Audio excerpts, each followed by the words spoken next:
mbokki taalibe yi mbokki jullit yi si ndigalu Serigne Mountakha Bassirou xalifatul ham tarixati Mouridine màggalu Porokhane 2026 soppe Mame Diarra Bousso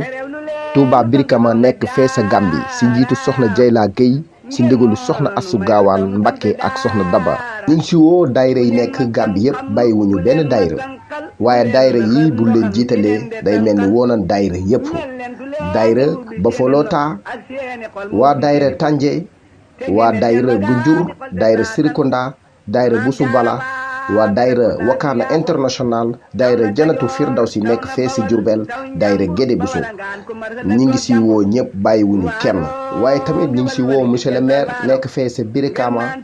mu Yankuba Dabo monsieur le maire ñi ngi lay woo si bis bi képp koo xam ne ñëw nga Porokhane bëgg a ñëw si dal bi mi ngi nekk si watu forage bi ginnaaw daara ji soo wootee si numéro yi dinañ la jël si kàttanu suñu borom daayira Birkama soppe Mame Diarra Bousso si njiitu soxna Dieyla Gueye ñi ngi woo ñëpp si bisu màggal gi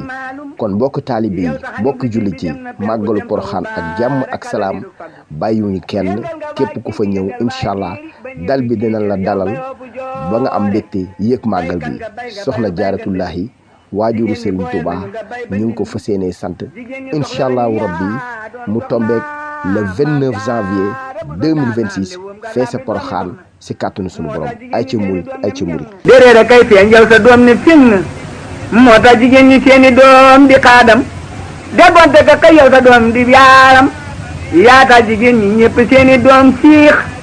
budul ko nag yow noo nge damm bay soox baram Porokhane te ka lalaak jigéen ñi bu sa baali xaw naa xaraa mel na ni yàlla ak yaali